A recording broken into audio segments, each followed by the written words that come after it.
It was 1967. Turbulent times in the world and no less in the region. When a handful of countries in Southeast Asia first came together to form the Association of Southeast Asian Nations, or ASEAN, foremost on the minds of their leaders were peace and stability in the region. Cooperation and unity would not only bring about peace, but also accelerate economic growth and prosperity, social progress, and cultural development of these countries. One set of initiatives by ASEAN to strengthen the foundation for a prosperous and peaceful community of Southeast Asian nations is in the field of education. While there was agreement on the important role of education for unity and security in the region, it was only in 1992, during the fourth meeting of the ASEAN heads of governments in Singapore, were there efforts for greater cooperation in education. One outcome of this was the establishment of the ASEAN University Network, or AUN, in 1995. A significant and important ASEAN instrument in the field of education. The concept of establishing an ASEAN university, as it were, really started when the education ministers in this region sat down for the first time in 1977. So in the past, of course, it was to support the main goals of ASEAN, which are about peace and stability and economic progress and social development. And the role of education was one of the vehicles, the sectoral vehicles to support the furthering of these regional objectives and goals that were enunciated since 1967. Along the way, of course, with the enunciation of the ASEAN Community 2015, and the three community pillars, political security, economic, socio-cultural, the role of education has also been to see how it can be a part of and to support ASEAN integration. The ASEAN University Network began with 11 universities, and as ASEAN expanded, so did the AUN. It has since grown to become a highly visible organization with a membership of 30 universities, all of whom are nominated by the respective ASEAN member states. By serving as a policy-oriented body for higher education in the region and by fostering cooperation in research and teaching, the network seeks to strengthen the quality of human resource development and higher education across ASEAN.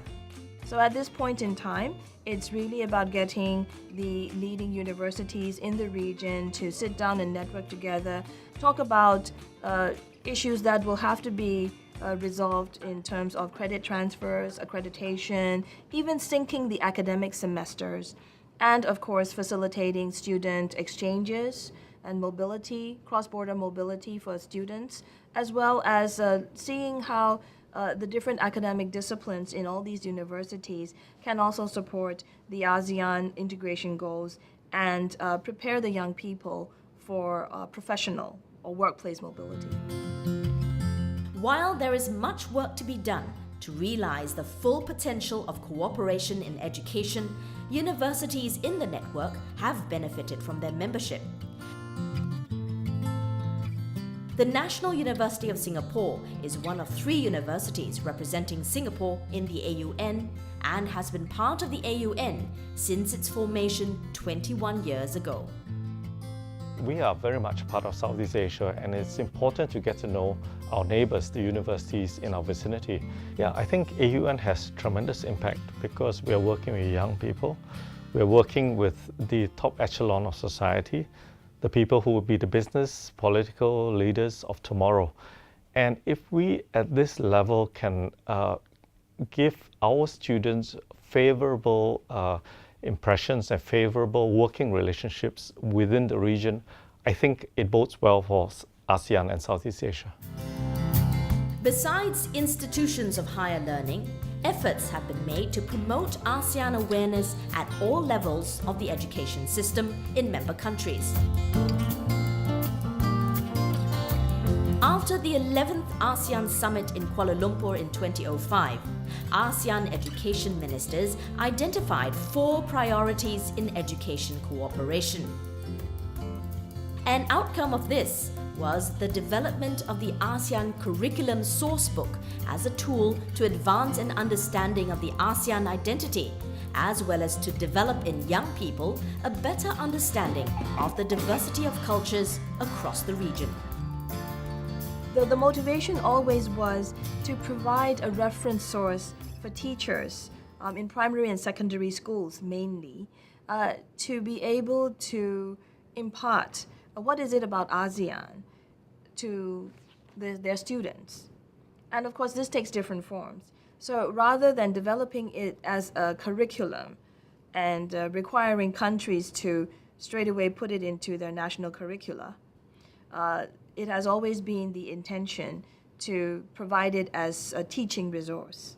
And the Curriculum Sourcebook's main intention was to help foster that sense of the identity of being part of the region, what it means to have that kind of the cultural identity. The extent to which the ASEAN Curriculum Sourcebook has been introduced and used differs across member nations. A major challenge is that while agreements to cooperate at the regional level are reached, individual countries still have to balance regional commitments with national priorities and interests. It is in the interest of every ASEAN member state to maintain ASEAN as a united and strong organization. A weak and disunited ASEAN serves nobody's interest. All of us in ASEAN, all 10 of us, serve 2 sets of interests, our national interest and ASEAN regional interest. And I think when this is true of all countries, and our first foreign minister, Mr. Rajaratnam, said this in a seminal speech he made 45 years ago in August 1967. Nonetheless, cooperation in the field of education has laid foundations of peace and stability in the region. Efforts such as developing an ASEAN curriculum and introducing ASEAN studies in schools, or even the setting up of an ASEAN university, has not only helped to bring people together, but also forged a sense of regional identity.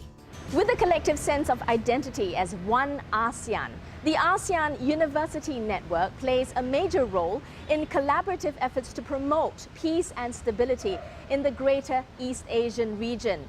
The ASEAN +3 cooperation involves the AUN collaborating with universities from Japan, China and South Korea with a broader goal to promote East Asian identity and solidarity through greater cooperation in the field of education.